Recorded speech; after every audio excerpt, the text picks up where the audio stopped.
Yes, that's very good. Excellent. Hey everybody, welcome back to another episode of Life of Barney. It's a scorcher today, and today we're under the pressure. Some friends of mine asked me if I could smoke a brisket for them. Well, let me tell you, I've never seen a brisket this small before. So come along for the journey as I try to smoke this little baby brisket. Roll the intro.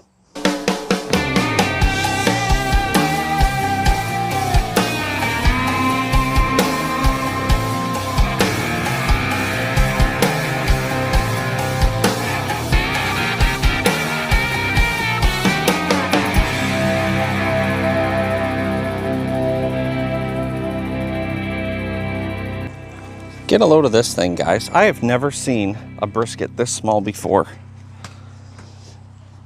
Now, I'm kind of awkwardly set up, but you pro beginners out there will have to bear with me. You know, we don't all have barbecue studios to work in. I thought maybe this was just the flat because it was such a small piece until I unwrapped it and I saw you've got the fat cap, you've got the layer of meat over top of the other one, and you can see right here, there's the line down the middle. This is an actual brisket. It's just a small one. Either, I don't know if it was a veal or whatever. I really have no idea.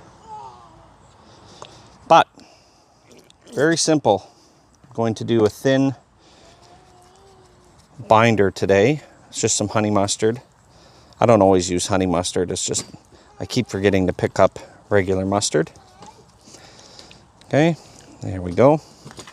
Flip that over to the other side. Give another little squirt here.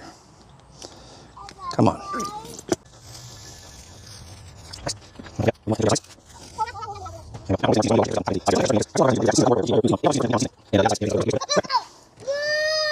That'll be good. There we go. All right, let's get this on to the Weber Smoky Mountain. Nice. Look at that. That's going to be great. Let's make sure I'm not missing any. I don't like to waste rub. There, that'll be fine. A lot of that will end up sweating off as some moisture starts coming off that piece of brisket. But let's get it lidded up. I'm running just a little hot on the smoker today. When I took the lid off, it was about 275. Because it's such a small piece of meat, I'm going to have a very low tolerance for deviations in temperature. So right now I'm probably going to shut the bottom vents down just a little bit and just help control that temperature back down closer to 250. Too hot of a temperature will cook it too fast. I'm worried about losing too much moisture, and I'm worried about missing the opportune time. Actually, let me bring you guys up so I can talk to you. Hang on. Missing the right time to wrap it, to make sure I'm sealing in all the moisture, but also to make sure that all the fat is rendering and the collagen is breaking down. Larger pieces of meat are way more forgiving. This guy is, I've never seen a brisket this small before. You know, I kind of want to make the joke. I've seen steaks that are bigger than this. This will be a perfect meal for a family of 4, family of 5, but I really don't want to screw this one up, guys, because I'm cooking for someone else this time. I'll check in with you guys probably around that 1 hour mark. You stay tuned, I'll be right back. Welcome back, guys.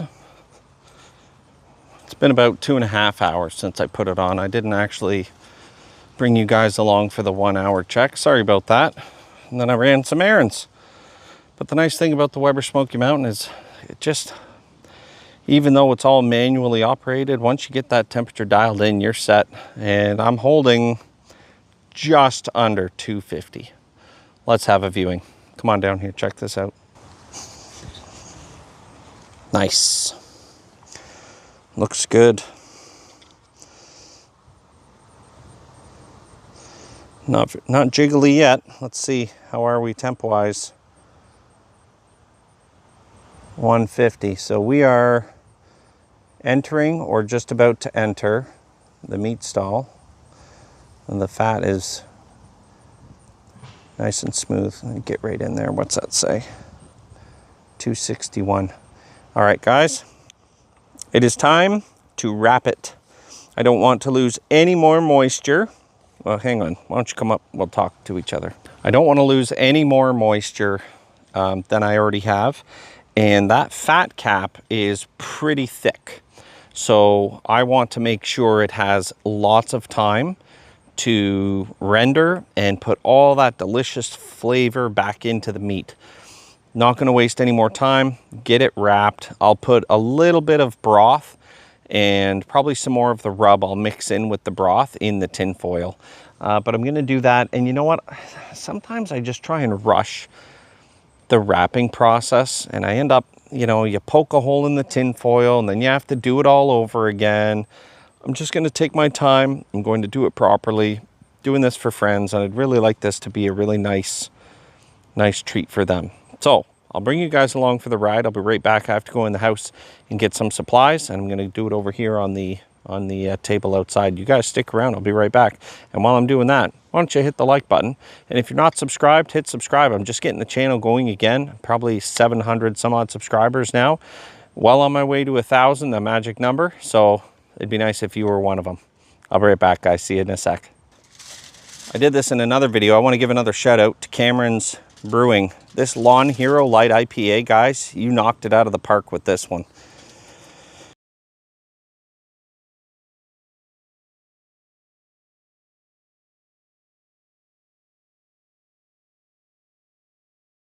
Here's a little pro beginner tip, guys. Before you put the meat back on your smoker, give your grate a little scrape where you're going to put that tin foil back down, because that little bits of meat and bark that came off, or that, pardon me, that are stuck to the grill, they'll poke holes in the bottom of your tin foil. And all your nice liquid will just be draining out the whole time. Nice and easy.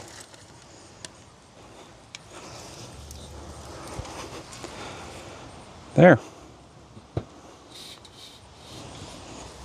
So at this point, I'll leave it for another hour. We'll check and see how the temperature goes. Now that it's wrapped, it will push through the meat stall very quickly. I'm aiming for somewhere 200 to 210. And the reason I'm erring on the side of caution into the 205 and plus range is because of how thick that fat cap is. Now, when it comes off the smoker and it's rested and we're getting ready to cut it to serve, I'm going to have to trim a lot of that fat off. I really don't want to serve barbecue that has a thick piece of fat on it. To a lot of people, not everyone, but to a lot of people, it's kind of gross. You want it to melt. You want the flavor. I'll see you guys shortly. Don't go away. Welcome back, everybody. We're at the 4.5 hour mark. It's time to do just a little temp check. See how we're doing. I don't like poking in multiple places. I'm gonna do one little poke here, right through. Oh, we're almost done. Now we got a little ways to go. 184. As we get up, that's probably around where the fat is right there. It's 190. All right, we're well on track. Can't remember what time it is. It's just after 2 o'clock, I think. So we still have a little ways to go. A few hours before we're gonna bring it over. I think this probably will be done in the next 30 minutes or so. We'll check it again. I mean, it is nicely wrapped. I'm pushing the temperature with all the vents open to get north of 300 degrees. You don't have to do that. I'm only doing that because I want to push it along now, right? We had whatever it was, 2 hours in the beginning with the smoke getting to it. It's a smaller piece of meat. I don't want too much smoke penetrating a smaller piece of meat because it could make it bitter. We wrapped it, pushing the temps up higher. We're through the meat stall at 180 or 188, whatever the thermometer said. So yeah, it's probably only about half an hour or so. And we'll check it in maybe 30 minutes and see. Well, we hit that magic number I was aiming for. We are 205 or better throughout. Get the cooler set up here. Usually accidentally poke a hole. Oh, I see the dripping. Come on. we might be okay. That could just be some condensation from the steam coming off the water pan. I don't know. And I'm not about to look into it right now. I want this wrapped up. There. More holes into the tin foil. And I just saw some drips coming off the bottom. Good grief. Anyway, I'm happy with how the cook's been progressing so far. I wanted low and slow in the very beginning just to get a decent amount of smoke to it. And now it's 2:05 or so in the cooler for another hour and a half, almost 2 hours. That thing's just gonna coast. And I bet you by the time I open up the tin foil, it will still be hot to the touch, even after a couple hours. So I'll see you guys then when we're over at my buddy's place. We're ready to cut into it. Stay tuned. So we're here at my buddy Andrew's house. I'll get him to introduce himself in a moment. But we're gonna take a little baby out of the crib here.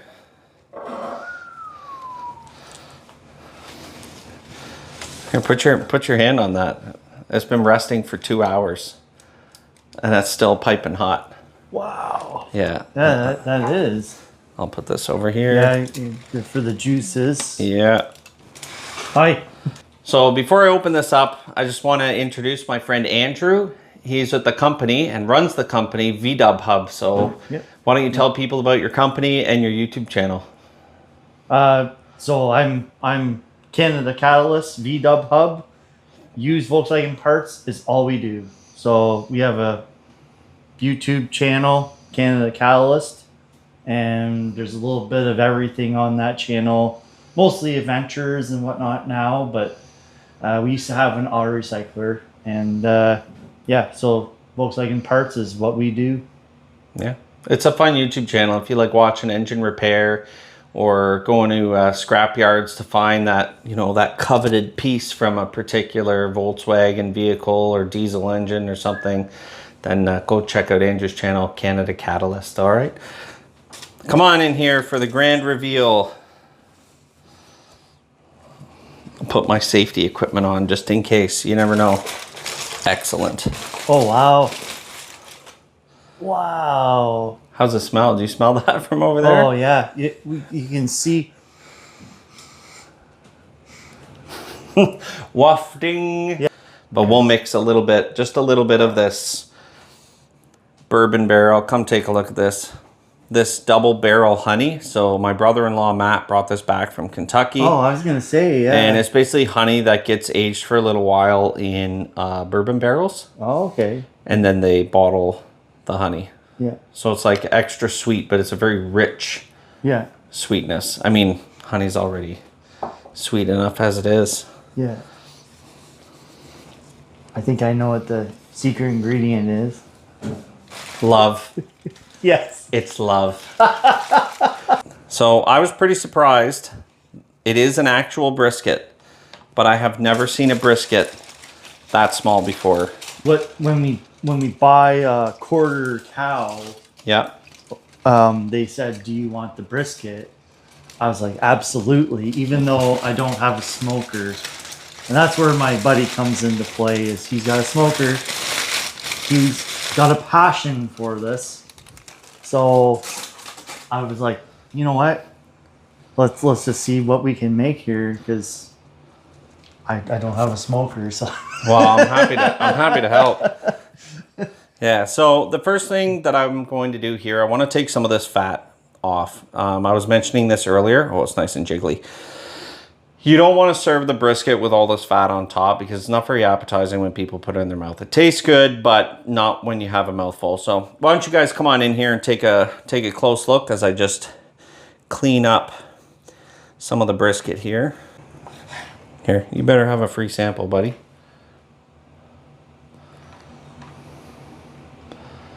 No good? it's good. I should just take it home and I'll eat it. It's good. It's good. Good. I can smell. I can. There's like that sweetness to it, like a brown sugar, like that. I pick that up right away. Yeah.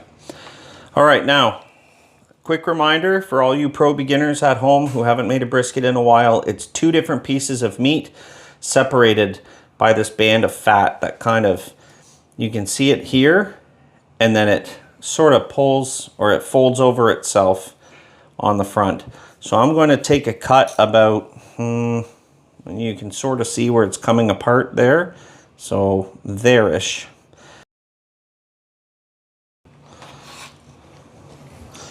Okay. Not bad. All right, folks, I'm going to get a couple slices of this done, and then we'll have a little taste test. All right, I've got some slices cut here, and we're just going to do a little bend test. So I did cut the piece a little thick. I'm not trying to cheat here, so it's got a nice bend to it. So the meat did break down, which I like. It has some juiciness to it. I was hoping it would be a little more juicy, but folks, that's why over here we keep all that juice, so that we can just use that as a bit of a sauce. And the pull test, little resistance, not bad, not bad. There we go. Well, you better do the honors, a little taste test. Pull test in my mouth. Yep. Oh, that's tasty. Yes, that's very good. Excellent. Guys, I'm glad you followed along for the journey. I don't always film some of my episodes where I'm making food for other people, because there is a fair bit of pressure when you're trying to make food for other people, and you want it to be as good or better than some of the stuff you're turning out when you're just experimenting on the weekend. The point is, brisket's very forgiving. This one was small, and the margin of error was also small.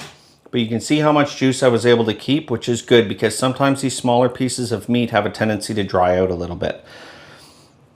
You can use this when you're making them at home, especially when you have a smaller roast, a smaller brisket, whatever it might be, because if you overcook it, if you dry it out too much, you can go a long ways in making it feel like the meat was all ultra juicy, like you see the competition guys going, with really just spreading some of the jus around when you're done. All right, I'm gonna share some of this honey with Andrew and his family here, melt that, mix that in with the jus so they can pour it over before they serve it, or however they like to do it. If you made it this far, you may as well hit subscribe. Thanks a lot for watching, guys, and hit that like button. I'll see you in the next one, and don't tell my parents I was smoking in the backyard. See you next time. Steph, why don't you have a free sample?